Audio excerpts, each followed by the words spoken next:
whakalawhala atu hane e tau wala tala te tupu ke lata mai a whiawhinei. Whakatumau e tau hata ki anga mai he mtakau ne leweki atu ke he tau le kua tupu kaofo ke ua tungitungi e te wafi hako kisia i taha awhilahi ne kua tupu e ke he waloto he te mango ha kupu mo veia. Mā se whakaofo e malulu hila ke he whahitonga he motu mo i lawhikilunga e tau le kua ke lata me te mango ha kupu mo veia. Whakamata ai he mtakau New Wango mo e Penina Health Trust e tau whakaholoanga ke lata mo e mental health awareness he whahitapu nei. Kautu e tau lalianga he mtakau lakapi League ha niwe i Australia he whetoko atu ai mo mtakau he atulunga. Ta he awhini kua tungitungi ke tau walawao ke whaloto ha kupu mo waia ko to tolo mo kua tata atu tuai ke mango waia. Whakatumau ai whoki e tau hata kianga mai he mtakau ne le veki atu ai ke tau le kua tupu kaofo puke tau mga ho maskelea. Kua whakatumau ala tu ke ole ai ke tau tangati motu ke ua tungitungi whakahanoa mua atu ha koe mga hala ne kua whakaingoi koe El Nino. Kua levani e whakailoa tali mai he kamatang he tau nei e mga hala kua kisia kua mango lahi mo nā kai lahi e uha. Kisia i whoki te mga honei e tau le kua ke tau wafi ne kua tungitungi whakahanoa kua tupu ai mo whakalahi ki lunga e tau le kua. Whakatutala mo ia e taki mai he matakau Niue Disaster Council ke mami haunei. Ko e mahonei whoki na whenga hua motoro mo e whalataha mo e whahe whawhamatangi po ke Niue Met, pia whoki e Crown Law, ono i ke he whalua tau matawhatu pui pui ki lalo hifa e mena whangai koe drought policy. Koe mena whamua ha koe tau pui pui anga te whakaonga vai. Kai ono whamakutu whoki ke he tamangahala ka hoko ke tuanga kua na kai lati ke tungitungi si ua tungitungi mui me he tuhe mana ia ka lo tūruka pehe kua tungitungi mga hala ia ka whangahua mana ia ka whai lakanga ke tausia ki e tau te mena whangawewehanga mena pihia haka kano ka hoko ke ua tungitungi koi lata ke tungitungi si koe tau mata whakatawhono nei ne whai lali ke whakamapopo ke lati ia mo e tau whakatawatawanga ia. Koe mena ke ua ki whoki mai whaingoa disaster management whakataha mo e takau tamaseafi mo e hai ai ha matolo a mamana kianga ke mo whoki ta masini tamaseafi. So ke masini nei tau whakataha mai i ta masini whahi ngā hua tamaseafi ma le whalele. Ka ke masini nei te whakaonga matolo ke kia mo response ke tau awhi ki whafo. Ai whakanoa whoki ni.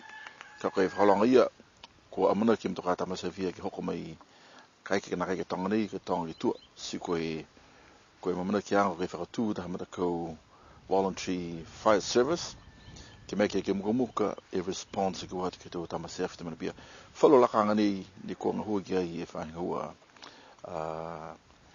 whaingua leo whaingua pui pui ki te mga hama maskalea disaster council si hei e whuki te palana ha ke tālanga ta whale ke toka i whuki e mtoka tamaseafia. Ka ke mena ni mua e mahuinga ke he maho nei a toho hoko do te mania ke kisia ko mapopo ko e hata ki ni me ole te tangata ke mai longa te maho ka tungitungi po ke ua tungitungi ke mga tonu nei hakoa kisia e to af kisia fo ne po o mai te tangata hua tamaseafi ke lali ke tamaseafi kai mua to ke pui pui e to kaina kai ki ko tatalahi e to afi kaina tunga ni kisia to hane fe hau e afike manga Hawaii si hanga kalia ka kai ke pia na kai ni ko wai ni ko yo ko fita e ki sia ke to fight up ko molitua longa to ef ka ia fi ne tata tu mai ki to ki hala ta motonga jolofi tata fo ke fia ke to kaina te tangata si e loto tu ri hoko da tuang ko hanga kalia to offer for me si ma nei ole ke motu ke ko fa la tahla mai la matai ki to fo lo ne uta ke ma to ni Whai mana tu whakakese whoki taha hukui mai he whāma nonui vai ria ha kua kisia nā kai mitaki whoki to le kua nei une ko tupu ke lata mai tau nonu koe taha nā ko loa mahuinga lahi ke lata me motu ha ko whukafua atu ai ke he tau motu kehe. Koe manako ke mai longa he tau tangata e mahuinga ke muitua ke he tau hata kianga ke aua ni ke whai le kua whoki. Koe hata ki ni maunei ke whaumile mole tau tangata ke ua tungi whakanoa ke maunei. Si koe tuanga he mango nei po ke El Nino tunga ni mo te matuta ki anga te whailoanga tō mo te taki ni ki te mahina i mua ka kāna mena ia ne ke tō whāni ki mua ni hei mga mango koe tau leongi ni pa ki te manako ke whai uha ka tō uha ni mo te tōru tō whai tapu ka maritua ai lahi ke tamai i mo te tōru ki he tuanga ni manako lahi ke se koe te hataki ni maana ki te rangata ki whamale mole ki ua tungi whahanoa. Si ka eke ni ka hakape ke tungi o tōru ke lamataia ke tō whaolanga whainga hua whanua pa ke tō talo. Mai longa ke tā masi tō awhi tōru nini ki tō kaina i lofu tō talo pe e ngana mai ka hako e maratu ni ka masi awhi, kaina kai masi awhi, se mena tupu. Vale awhi si vela lahi tō kaina whanua ni ko malona mahi tō tungi awhia.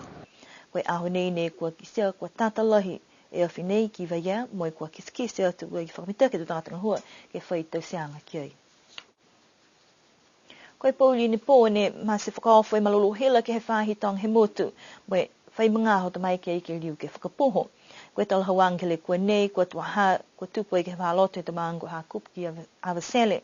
Pe he whalo tau mga whaoa ne kua nonofo atu ke he tau whāhia ko lutu ne ko nonofo e ke tukaina ko hoko to e te mga hokai ke Pauli he pō me ofo ha kua masi malolo hela. Whai mga hato oa tua e te tangata ngahua ke whai malolo hela ke whakakia koe mata kawi whi tonu ne kua whai le kua mo e whakapoho whakahanga hela ke hoko atu ki Amasele. Kua seisei ni ke tuloto pō he ngahua whamalolo ke kumikumi pohala ke ilo atonu le kua ke mai ke whakapoho i fō ke hela ha whai a moha kupu. Lali ke moa i whala te walatala whoki mai he whainga hua ne kua lewe ki atua i ke whahi nei ka kua nā kai hoko sea ke moa mai e te hoko taki tō whakataka atua i e te walatala tutupu he pō nei. Ke lalawhi atu whoki ke he tonga hua he whahi malolo hela hoko mai ke he mamihau nei ne tā masi i whoki malolo hela haru tōru ke whahi toke lau he motu ke tutaki ai e taha kawe hela ke pamuwai i tuapa. Kai whahi tapu nei ni kua tausi ai he mtakau ne mai longa le veki po ke tausi ai e tau pohala ke pui a ki e tau mo mui halo tōru ne kua mo e tau ngangau ke he tau manamana tuanga. Koe tausi anga nei ne whakahoko ai ke he loto taoni i alofi mo e kua kisia ai hahai ai tau hukui mai he whakatiwhano whahi malolo sino si pia whoki mo e tau hukui mai he ekalisia. Whai hukui whoki mai New Zealand ni he mtakau ne whakingoa koe Penina Health Trust i Okalana koe matakau nei ne kua ngahuai ke lata molo tōru ne moa e tau ngangau nei si hohoko mai ke whakapuloa mai whakakese whala puhala ke mai ki ai e tau tangata ke mai longa whala tau puhala lang matai ke lo tōru ne lauia ke tau ngangau nei. Whakahora mani ke lata i mai ngangau. Koe furu. E tai ni mai furu. Ka kua tupulahi te ke makao nei ke tau manamana tuanga. Ahai ai tangata kua nā kai mapopo mutaki manamana tuanga si nā kai ni ko ia poko ia ni. Kai awhia e whakataha e mga whao he kai ni. Mai alau turu ni ki atu hoko atu ki alau turu ni mohu tua. Koe tamai e ki tua ke o loa moe haro turu te tangata mai whawha he whakatawhana. Kai mua atu ke he matutaki anga he hatu tōru tangata. Mo te whahinga hoa ke he whakatawhana. Hake si hoko ke he taurilifu ora tōru he kepenata. Kai pia whukini me whono e ke pure ke te mga au whakamui. Ka eke ke whakatutala e ki te mata whakatawhana. To hoko e ki loto he whono ke pure. Si koe matutaki anga ia ma tōru ne manako e ki te mai ke whafu. Ke whakamaroro e whakapiki e tō tangata tōru e tō maanga, tō matakau ke he loto e motu. Mo e whakatawhana, pia whoki me whana ke puri, o ke tō. Koe whakamualai nei whoki ne whakamatapatua e mtakau ni Wango e tau whakahaluanga ne whamahani ke tau se he whahi malolo sino. Koe whakakisianga nei kua lata e tau whakahaluanga pe nei, ke ngā hua kau flataha, moi mai longa, he tau tangata, moi tau mtakau osi, he motu. Mahani tō tōru ke rea po ke whai manamana tuanga o ke he ka eke kua whai tō tōru he mga whawane kua langoia ke he ngangau nei koe foki he to tolu a tau mga mo haro tolu a tau whakamawhananga ke he to tolu a tau mga whaa ne ko lango ke here kua nei ka pia foki ke he to tolu a tau langmatai ua nanofu ke fufu po ke whakamauru ai ke he whalumena moi ka whakakisi mai longa foki kada tula motu na motu tos ai ngaro he men po ke ka whai mena ko tupu ko whita ni he loa usi motu kai taha mena ia ke lari ke ngahua moi to whai ngahua tunga e wharinga ngau ke ua ia ni ke whakarea e to tula to makainanga o mua i ke tule kua ni mai longa i ke he tau sianga nei ko whai hukui mai he ekalisini we ko whalataha atu ai ki ai koe mga hala ke kau whalataha whakatufonu ni we whai hinga hua malolo seno spia foki e whai moe whakako ke risiano ke ngā hua uloa ke pui tului po ke tauwhi e whakatolo makianga ki mua he ngangau nei. Kua kautua e matakau lakapi League hani we ke he motu ko Australia he whetako mai atulunga ke he aho tōli o ke tapa maua e niwe whangfu mawhai ola ke he uafu maua he atulunga. Koe matakau nei he tau niwe ne no nofu atu ai Australia ua whitāni he whakakese whoke halo tūla tau malolo moe tau wheua ne kua wheoke tau malolo moe tau matakau a Filipaina pia whoki moe matakau a Felika Tonga ke tau ka mole mua ua e niwe e tau wheua ia. Koe matakau nei ne kua langmatai ki ai moe whakako ai e Brendan Perinara mo Pat Weisner. Koe matakau lafi he tau whanau niwe kua nonofo viko i Australia.